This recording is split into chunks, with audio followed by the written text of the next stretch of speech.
et en plus, ça va énerver Rudi Reichstadt. Donc ça, par exemple, c'est un très bon argument pour aller sur Early Time. Vous allez énerver Rudi Reichstadt. Voilà. Chers auditeurs, vous écoutez Radio 22, là où les faits parlent d'eux-mêmes, pas de fioritures, que de la vérité. Bonjour à tous et bienvenue sur Radio 22. Aujourd'hui, nous avons le plaisir de recevoir deux invités de marque, Johan Fakra, cofondateur de Quartier Libre, et Mathieu, PDG de Crown Bunker. Bonjour messieurs. Bonjour Marcel. Salut à toi. Bien, Alors, merci de nous inviter. Écoute, c'est un vrai plaisir, hein, vraiment. Hein. Alors, vous lancez Early Time, une plateforme de prise de rendez-vous dédiée aux professionnels du bien-être qui met en avant les pratiques holistiques et facilite l'accès aux soins naturels. Alors, avant de plonger sur Early Time, première question, vous auriez pu emprunter un chemin bien plus simple que celui de la dissidence. Qu'est-ce qui vous a poussé à suivre une voie parallèle ? Quel est le moteur derrière ça ? Tu veux répondre, Mathieu, ou je vais répondre, mais Le moteur derrière ce choix de lancer, de se lancer Early Time directement, tu parles ou en général En général, je veux dire, voilà, vous allez à contre-courant, un peu comme le Média en 4-4-2, quoi. Ouais, après je crois que c'est... Vous avez des diplômes, vous auriez pu faire autre chose, quoi. Ouais. Quelque part, je pense pour Johan comme pour moi, c'est pas quelque chose forcément effectivement qu'on avait prévu, c'est pas quelque chose qu'on aurait voulu non plus. On le fait parce que malheureusement il faut le faire. Voilà, effectivement, pourquoi j'ai lancé Crowdbunker, c'était pas un projet d'enfance de dire il faut lancer une plateforme alternative à YouTube, etc. Non, malheureusement c'est la censure de ce qui nous est proposé aujourd'hui, donc YouTube et d'autres, qui amènent à devoir proposer des solutions alternatives. Et voilà, c'est le besoin qui fait ça, je pense. et puis il y a le sens aussi de ce qu'on fait. Enfin moi, si tu veux, j'ai travaillé pendant des années dans des entreprises. J'étais dans le web en fait. Hein. J'étais développeur au début, chef de projet, directeur de projet. Enfin, je suis passé par pas mal de métiers. Toutes les sociétés dans lesquelles j'ai travaillé, au final, bon, tu travailles pour alimenter l'argent, quoi. Tu travailles pour amasser de l'argent. Bon, est-ce que ça a du sens? Non, ça n'en a aucun. L'argent, c'est devrait être un moyen et pas une fin, tu vois. Et dans le système dans lequel on vit, pour moi, je suis totalement conscient depuis mon enfance que rien ne va et ça va pas en s'arrangeant.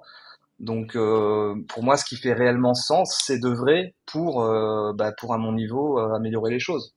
Donc si c'est pour travailler pour une entreprise ou monter un business ou aller travailler en bourse juste pour faire de l'argent, ça n'a aucun sens en fait. Donc c'est sûr que travailler sur des choses qui ont du sens, ça va forcément à l'encontre du système et on t'accueille pas à bras ouverts. Hein. C'est plus que compliqué. Et c'est même plus sympa aussi, quelque part. Même si j'ai envie de dire, on se fait moins de billets, quoi. Mais bien sûr, le quotidien, c'est plus gratifiant. C'est sûr. Maintenant, voilà, faut savoir ce qu'on veut. Moi, j'ai besoin de pouvoir me regarder dans une glace le matin, tu vois. Chers auditeurs, vous connaissez tous Crown Bunker, lancé il y a près de 4 ans, tout comme le Média en 4-4-2. D'ailleurs, c'est un équivalent à YouTube, mais sans la censure. C'est d'ailleurs l'endroit refuge des vidéos censurées, j'en sais quelque chose. C'est du Made in France, c'est à souligner. Alors Mathieu, j'ai moi-même lancé un média et je sais à quel point c'est compliqué, constituer une équipe, trouver les fonds, gérer l'administratif, faire face aux pressions. Déjà, bravo, parce que, bon, l'air de rien, c'est quelque chose. Qu'est-ce qui fait que Crown Bunker fonctionne ? Parce qu'on en a vu des projets, et puis au bout de 4 ans, patatras, et puis il n'y en a pas tant que ça, en fait. Alors, comment vous avez réussi ce pari ? Alors effectivement, ça s'est pas fait en 2 jours. Ça a été beaucoup de temps, beaucoup de travail, beaucoup aussi de bonnes rencontres. C'est pas un truc que j'ai fait seul. Ça, c'est un truc absolument à mettre en avant. C'est pas voilà, c'est pas à moi qu'il faut attribuer. On peut préciser que c'est toi qui as codé toute la première version de Code Bunker dans ton garage, quand même. Ouais, bien sûr, mais je veux dire, ça aurait pu rester une application aussi grande soit-elle, un projet technique, mais que personne connaît. Et c'est aussi grâce à la participation de médias, de lanceurs d'alerte, de personnes là qui avaient un certain réseau, qui ont promu finalement le projet au fur et à mesure. Je pense notamment à Essa Mobala, qui je rends hommage, et qui a été vraiment très présent un peu en ambassadeur au départ du projet. Mais et puis surtout aussi, c'est pas le CrowdBunker qui était au départ, c'est pas le CrowdBunker qu'il y a aujourd'hui. Au Ouais. départ, on rappelle quand même, c'était l'idée, c'est simplement de synchroniser les chaînes YouTube pour les protéger si jamais ils sont supprimés de YouTube, Mhm. afin qu'ils puissent donner le lien, et dire bah voilà, la vidéo a été supprimée de YouTube, mais vous pouvez la retrouver sur CrowdBunker.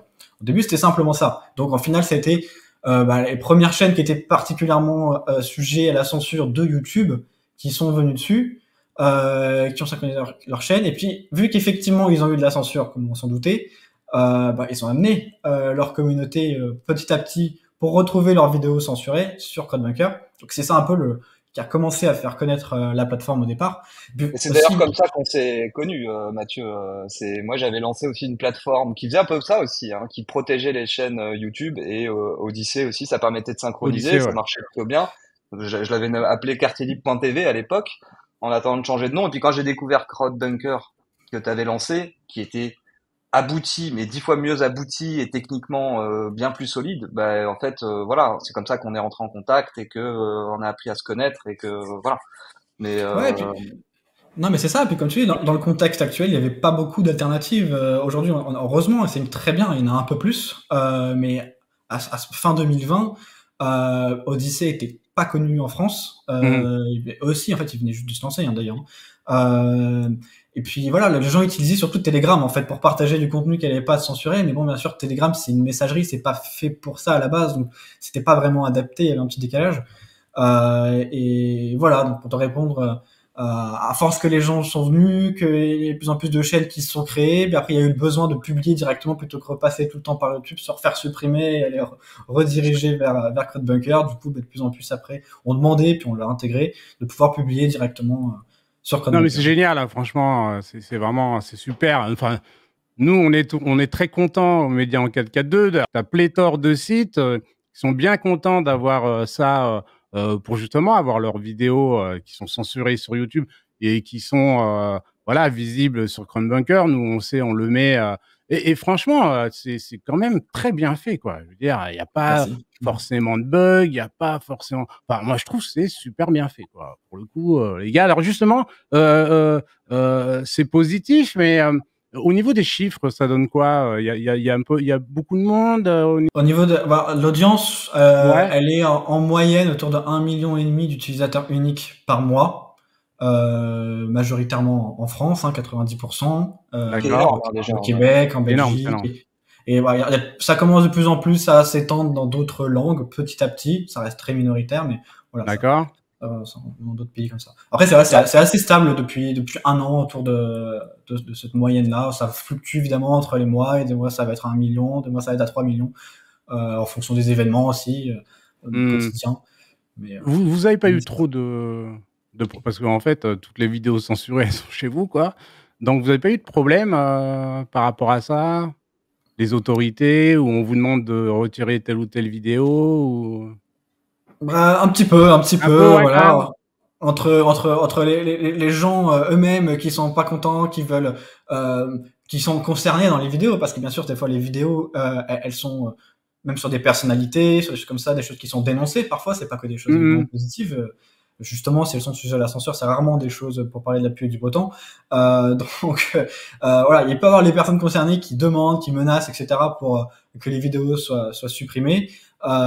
Ou effectivement, de temps en temps, ça peut être des réquisitions judiciaires, ou plus embêtant encore, je dirais, depuis un an, la CNIL qui est un La peu CNIL, après ouais. nous, voilà, pour faire supprimer, fait aussi des vidéos, pour avoir des informations, pour ça. Enfin, la CNIL, c'est surtout pour faire supprimer des Et, contenus et la sous CNIL, menace d'amende. ils vous ont fait quoi? Et... Alors pour l'instant, c'est juste des pourparlers depuis plus d'un D'accord. an, hein, parce qu'effectivement, ils veulent faire supprimer. Alors, quand c'est des vidéos, je sais pas si c'est vraiment une mise en danger d'autrui. Par exemple, c'est déjà arrivé qu'il y ait des adresses Oui, visibles oui. dans des vidéos. Ça, effectivement, c'est dangereux. On peut pas apporter la responsabilité de ça, c'est normal. Donc là, on accepte de supprimer, c'est légitime. De toute façon, on essaye de respecter la loi dans tous les cas, hein. On n'est pas une plateforme qui essaye d'en être dans l'illégalité, puis ça aurait aucun sens, aucun intérêt. Voilà. Bah, Donc on surtout que respecte la loi. toutes les vidéos qui ont été supprimées sur des plateformes comme YouTube ou autres, ce n'était pour la plupart pas des vidéos qui ne respectaient pas la loi, en fait, hein. C'est ne Donc, respectaient juste pas les conditions générales de YouTube qui étaient hyper restrictives. mais Tout qui à n'ont fait, rien tout à contre la fait. Ah, loi. voilà, ils vont bien au-delà, bien au-delà de la loi. C'est vraiment leur community guidelines qui voilà qu'ils agrémentent tout le temps et qui ils mettent un peu tout ce qu'ils veulent dedans. Et d'ailleurs même régulièrement ils se justifient pas vraiment. Non, Mais non, voilà. ils Nous, se vantent même d'être les représentants de la liberté d'expression. Enfin, c'est quand même ouais, hallucinant. ça c'est vrai, c'est très intéressant. Faut savoir que la patronne Qui n'est YouTube, plus. voilà, avait eu un prix de la liberté Oui, d'expression. Ouais, c'était quand même pas oui, mal. c'est assez énorme. Moi, je me Et, rappelle, on avait mis l'article sur le site. C'était, c'est une dinguerie, quoi. Une fois, on s'est fait supprimer une vidéo parce qu'on avait mis le titre d'un livre de Thierry Meyssan, que je dirais pas, mais sur une certaine date, d'une certaine ouais, année, en 2001, et on s'est fait supprimer pour ça, quoi. C'est assez hallucinant, hein. C'est liberté d'expression. Elle a eu le prix, quoi. Donc, ouais. Bon, au Ah moins oui, ils ont eu la vous décence. devriez avoir le prix Nobel, à mon avis. Ouais. ah, non, c'est Bon, fou. au moins, quand même, YouTube a eu la décence d'enlever leur page de présentation. Ils avaient une page à propos de YouTube qui était là depuis des années où ils mettaient les 5 piliers de ce qu'est YouTube. Ouais. Et c'était pareil, la défense de la liberté d'expression, etc. En fait, à peu près toute la page, c'était pour montrer à quel point voilà, ils laissaient la parole libre, etc. Bizarrement, pendant la période crise sanitaire, cette page a disparu. Ouais. C'est- au moins ça, au moins un Oui, oui, minimum. il y a des Peut-être un peu sujets. honte, je sais pas. C'est vrai qu'il y a des sujets sur la Russie, bah, le Covid forcément, et pléthore Ouais, tellement, tellement. de choses. Mais bon, c'est pour ça que vous êtes là aussi, hein, quelque part. Ça à cause, sinon vous n'existeriez pas en fait, hein. Donc c'est très bien aussi, hein. Vous grappillez derrière et je pense que ça va continuer à monter. D'ailleurs, j'invite les gens à aller, hein, sur Chrome Bunker. Allez-y parce que vu que la vérité, elle n'est pas forcément sur YouTube. Elle est autre part. Et le haut de part, c'est Bunker. Donc, allez faire un tour, vous allez voir, c'est assez intéressant. Alors maintenant, on va parler de Dollytime, alors la plateforme que vous lancez pour compléter Doctolib. Alors, Doctolib permet de prendre des rendez-vous chez les praticiens classiques. Alors, pourquoi avoir créé Dollytime et quel est le déclic? Pourquoi on a créé Holy Time? En fait, je crois que le déclencheur, ça a été il y a 2 ans à peu près, quand Doctolib a annoncé qu'ils allaient dégager la plupart des naturopathes et des médecines dites naturelles. Il y a eu le scandale autour de plusieurs naturopathes. Ils ont commencé par retirer tous les naturopathes qui étaient rattachés à eux, et voilà. Et de fil en aiguille, ils sont en train de les retirer. Et on s'est dit que dans la continuité de Crowdbunker, qui était un petit peu le bunker de la liberté d'expression, on s'est dit voilà, il faut créer quelque chose pour une sorte de bunker de tous ces métiers de la santé naturelle et du bien-être qui sont de plus en plus attaqués et ciblés par des organismes comme la Miviludes qui ciblent un petit peu tout ce qu'ils appellent des dérives sectaires. Au final, c'est plutôt tous ceux qui prônent l'autonomie en fait. Hein. L'autonomie dérange. Donc voilà, on a voulu vraiment créer une plateforme autour de l'autonomie dans la santé pour amener un petit peu les gens à aller vers l'autonomie, à s'intéresser à leur santé. Donc ça passe par des praticiens qui pourront les accompagner. Ça passe aussi par ce qu'on disait tout à l'heure, des contenus, une partie médias avec des vidéos, des articles, etc. Voilà, l'idée c'est que les gens s'y retrouvent un peu plus autour de la santé. Il y a pas réellement une plateforme dédiée à ça aujourd'hui, qui est là vraiment pour accompagner, pour protéger ces pratiques, quoi. Et être ouvert à toutes les pratiques et pas faire encore de l'exclusion, Mm. du choix, de dire bah, cette pratique-là elle est bien, cette pratique-là elle est pas bien. Non, là aujourd'hui, de toute façon, c'est toute la santé naturelle qui est attaquée vraiment de front et particulièrement en France, malheureusement. C'est devenu dangereux maintenant de prendre soin de sa santé naturellement. C'est un danger public. Il faut absolument faire disparaître. Il y a aujourd'hui quand même des dizaines de milliers de praticiens qui, pour la plupart, se sont évidemment formés, ont passé des diplômes, sont des gens compétents qui, voilà, ils sont en toute légalité. Il faut quand même le rappeler. C'est quand même le cœur normalement de ce genre de choses. C'est la loi. Il n'est pas censé être dans un régime arbitraire. La loi leur laisse la place à ces pratiques, mais non, il y a un certain voilà, groupe de personnes, d'entreprises, d'organismes qui veulent faire disparaître tous ces praticiens, empêcher les patients de les trouver. Donc voilà, d'où leur disparition des plateformes de prise de rendez-vous actuelles. bah voilà, nous on s'est dit c'est pas possible ça, il faut qu'on fasse quelque chose, il faut absolument qu'on protège ces praticiens, qu'ils aient une place où ils peuvent librement s'inscrire, être visibles dans le cadre de la loi, tout simplement. Et au-delà des praticiens, c'est aussi beaucoup pour les patients. Moi, je prends mon exemple. Je veux dire, moi, je consulte souvent des praticiens dans la santé naturelle depuis plus de 15 ans. Aujourd'hui, pour en trouver, c'est très compliqué.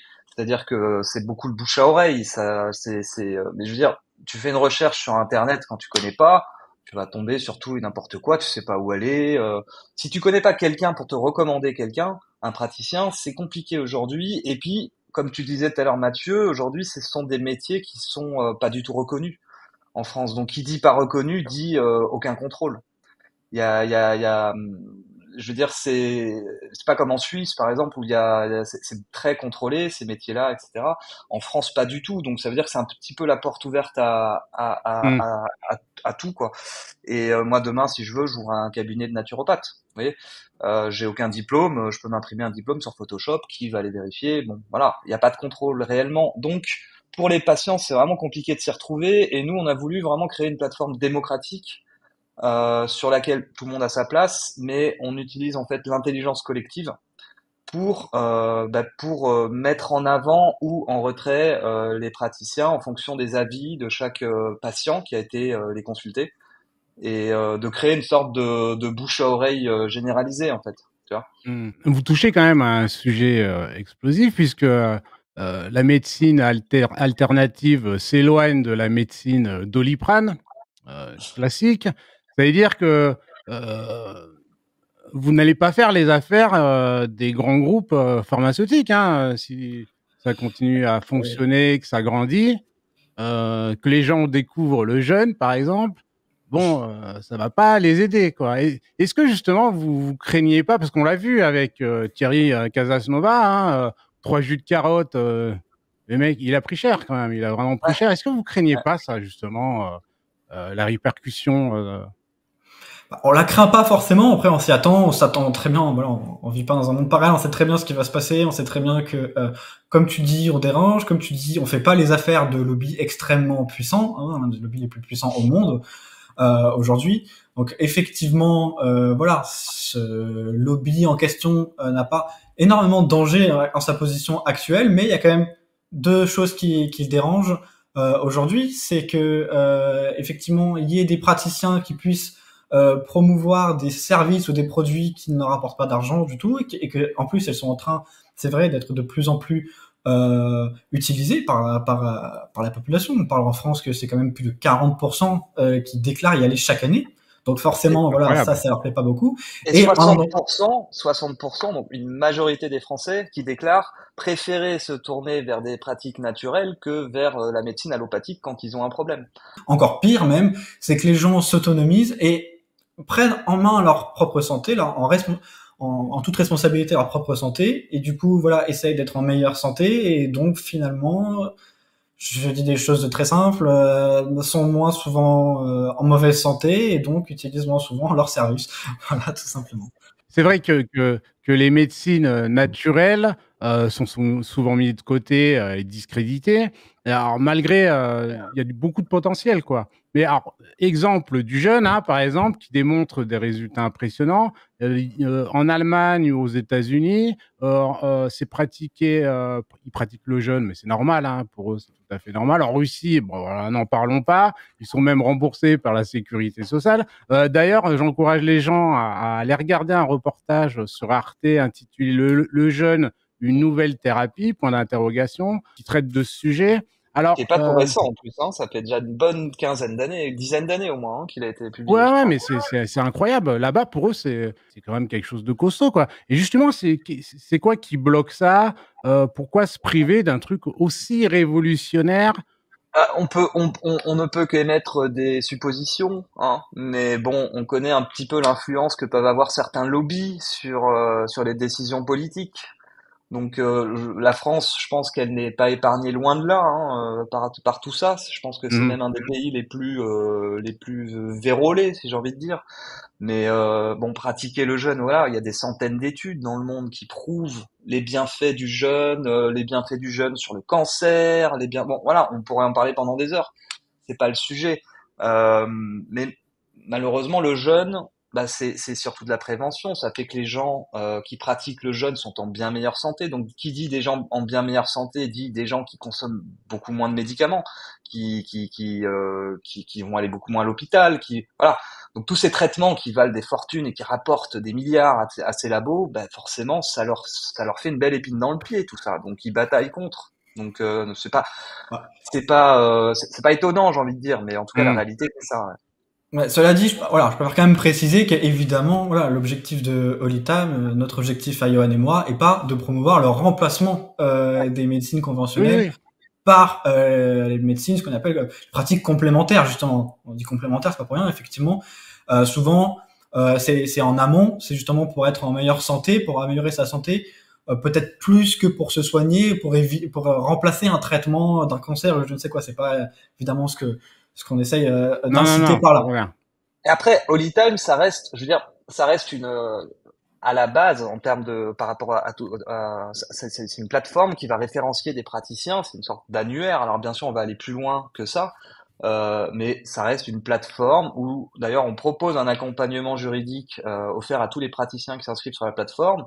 C'est-à-dire qu'ils peuvent demander des conseils. Ils ont des vidéos de maître Fabrice Divisio pour bah, justement faire de la prévention, c'est-à-dire pour leur expliquer un petit peu quelles sont les règles à respecter pour pouvoir exercer sa pratique légalement et sans être embêté.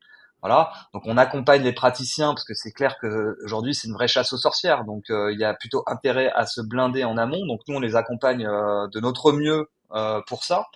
Et après voilà. Tu dis oui évidemment une plateforme comme Iltan va se faire attaquer, c'est une évidence. Mais quelque part en nous attaquant ils attaquent la démocratie. Nous, ce qu'on met en avant, c'est l'intelligence collective. C'est une plateforme démocratique sur laquelle tout le monde a sa place et l'intelligence collective va permettre de faire cette sélection, entre guillemets, cette mise en avant ou en retrait de certaines pratiques, mais y compris des vidéos, des articles, des contenus qui vont être postés dessus. Donc s'attaquer à une plateforme démocratique, quelque part, c'est un peu s'attaquer à la démocratie.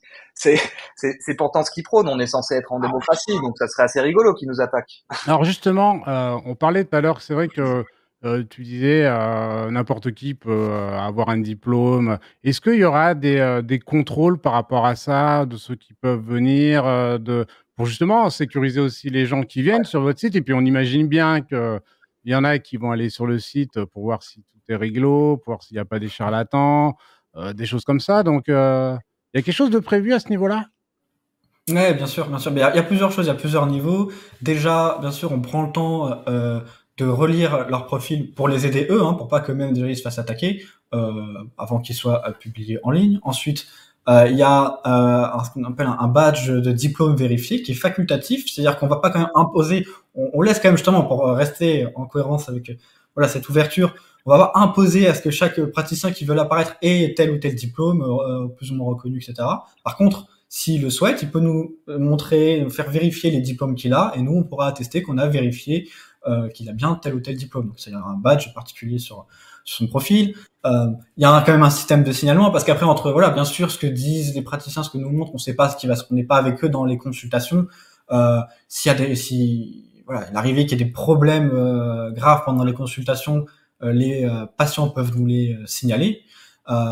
Et puis bien sûr, il y a le Donc il y système a des d'avis. notes, commentaires, des choses comme ça, hein. Tout Ah à fait. Bien d'accord, sûr, ok. chaque praticien, enfin chaque patient, pardon, qui a réellement assisté à un rendez-vous peut déjà dire bah, si pour lui c'était positif ou négatif, Mhm. et éventuellement mettre un commentaire pour les autres publiquement, auquel le praticien peut lui-même répondre aussi publiquement. Ah, mais c'est intéressant, c'est bien, ça rassure aussi les gens qui vont potentiellement venir sur l'e-time. Alors, justement, on va aller dessus euh, et on va voir comment ça se passe. Alors, comment ça se passe? Alors, je suis déjà allé faire un petit tour, vous pensez bien? Alors, déjà, j'ai trouvé, c'est assez simple, hein, c'est vraiment très simple. Voilà, c'est pas, il n'y a pas 40 000 trucs dessus, donc c'est bien fait, c'est bien fait. Donc voilà, on marque ce qu'on a envie de marquer et on trouve les gens vraiment à côté de chez nous.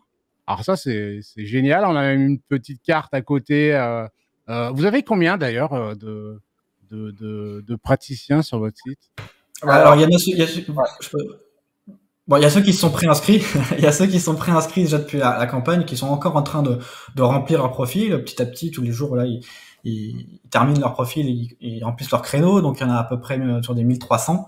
Plus que ça maintenant. Même un peu plus maintenant, parce que c'est vrai que déjà, en 2 jours, il y en a plus de 100 qui sont rentrés. Enfin bon. Mais après, voilà, qui sont vraiment activés. Je pense qu'on doit être autour des 200, peut-être un peu plus maintenant. D'accord, ça commence en fait. Ça commence, les gens s'inscrivent, ça se fait petit à petit, quoi.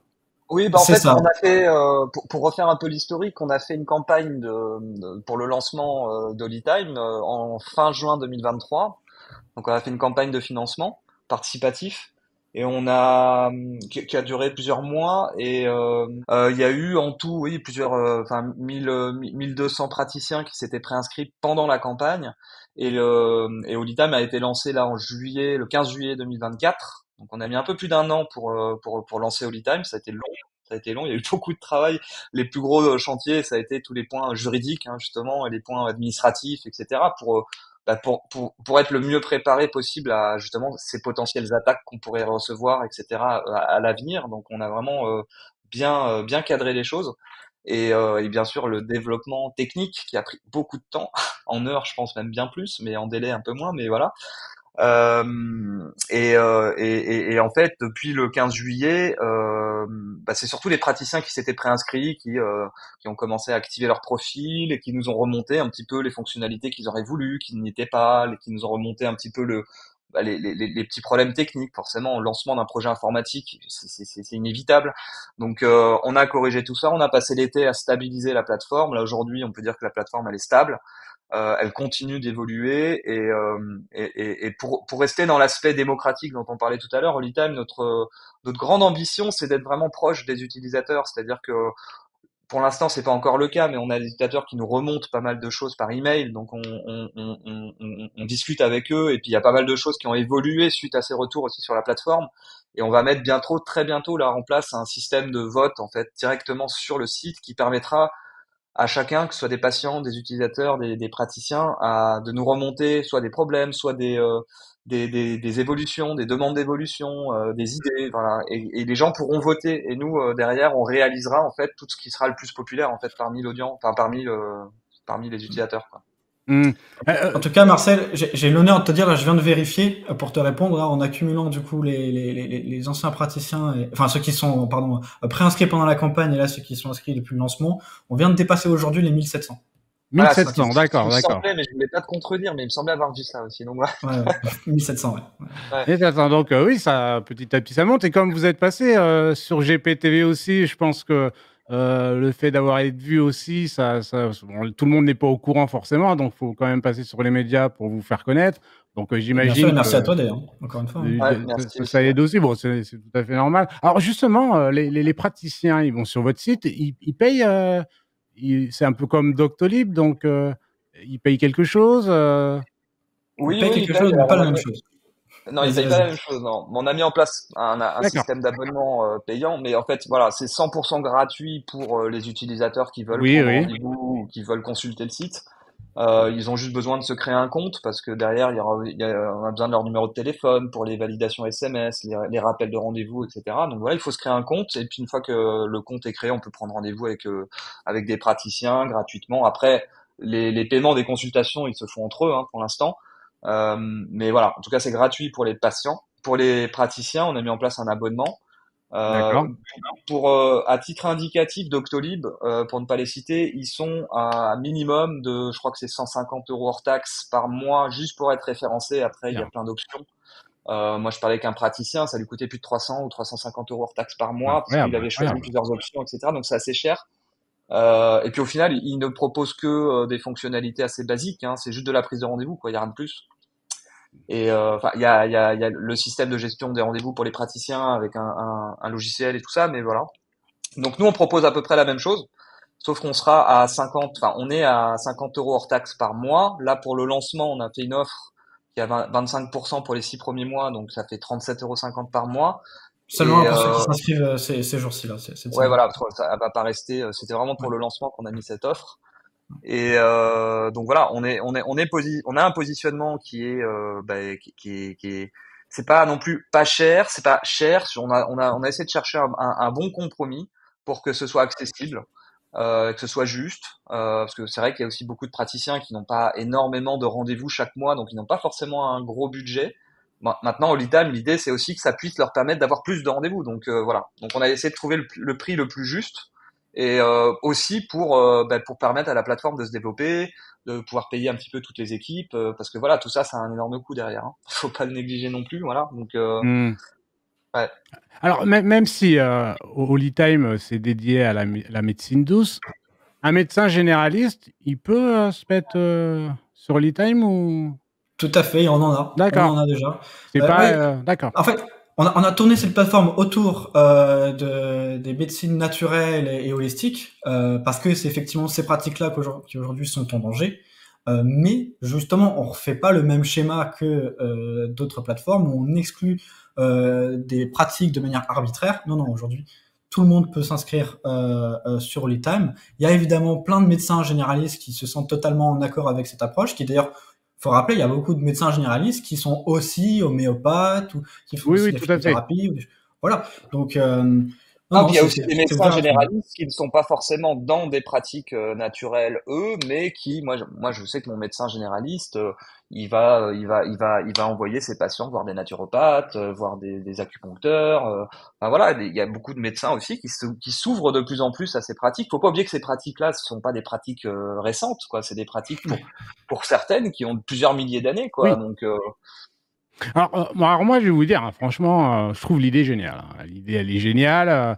Le site est vraiment fonctionnel. J'invite les téléspectateurs à se ruer sur Holytime, d'en parler autour d'eux, aux praticiens aussi de profiter de cette plateforme parce que l'air de rien, c'est aussi tout bénef s'ils veulent se faire connaître. Mais c'est vrai que tout à l'heure, on disait, c'est assez difficile de connaître. Je sais pas moi, quelqu'un qui fait de l'acupuncture ou machin, mais c'est la première fois que je vois un site où je peux le cibler sur une carte à côté de chez moi à 3,2 km. C'est vrai que c'est super, c'est vraiment super quoi. C'est une première d'ailleurs ça. il y en a d'autres. Le problème, en fait, c'est qu'aujourd'hui, il y en a, on va dire, nous, on a répertorié peut-être une dizaine en tout des plateformes plus ou moins grosses, hein, mais il y en a pas des très grosses. Je crois que la plus grosse en tout ce qui est sur tout ce qui est médecine douce, médecine naturelle, bah, elle existe depuis 7 ans et elle a quelques milliers de praticiens aujourd'hui. Ah oui, Donc c'est... aujourd'hui, pour chercher un praticien, c'est soit tu vas t'amuser à aller faire des recherches sur plusieurs plateformes, soit tu regardes en Google, mais c'est compliqué. Il y a rien qui. Nous, notre ambition, c'est de devenir un petit peu enfin, en tout cas, on a mis on a De créé les fondations centraliser quoi en fait. Holytime, voilà, pour que Holytime devienne une sorte de référent en termes de santé. C'est Non mais ça. je comprends bien. Et puis voilà, comme disait Johan, avec les évolutions futures de la plateforme, il y en a certains qui se rendront sur les times, non pas pour aller chercher directement un praticien, mais pour aller s'informer sur la santé en suivant voilà des articles, des vidéos, différents contenus, des formations, des webinaires, etc. Et ça va aussi du coup amener des gens sur la plateforme qui eux-mêmes pourront être amenés vers d'autres praticiens. Donc derrière, voilà, ça va apporter toujours plus de visibilité à ces praticiens qui, comme tu dis aujourd'hui, sont plus ou moins difficiles à trouver et de plus en plus cachés sur Internet pour pas qu'on les trouve. Au moins, voilà, par différents biais aujourd'hui, on va essayer, en tout cas, on fait tout pour qu'ils soient plus visibles. En fait, D'accord, notre d'accord. ambition, ouais, Vas-y, pardon, vas-y. notre ambition principale avec Holytime, c'est vraiment de créer voilà, tu te poses une question par rapport à ta santé, par rapport à ton alimentation, par rapport à ton hygiène de vie, etc. Que ce soit l'endroit que les gens aient le réflexe de dire, tiens, je vais aller chercher sur Holytime. Ils pourront trouver de l'information, des formations, ils pourront trouver des contenus qui vont pouvoir leur répondre à leurs questions et si besoin, d'être accompagnés par des professionnels. Mais l'ambition d'Holytime, c'est d'amener les gens vers l'autonomie. Parce qu'aujourd'hui, on est dans un système de santé qui est totalement l'inverse. C'est-à-dire qu'on te pousse à faire confiance à des personnes en blouse, et toi, de surtout ne pas poser de questions, tu vois. Et donc, les gens ont délégué leur vie, leur santé à des experts, au final, de la maladie. Et, c'est, moi, je trouve ça vraiment grave. Les gens devraient s'intéresser beaucoup plus à leur corps, à leurs émotions, à tout ce qui fait la santé au final. Et Holy Times rentre totalement dans ce cadre-là, c'est de les amener vers cette meilleure compréhension d'eux-mêmes, de la vie, et si besoin d'être accompagnés pour.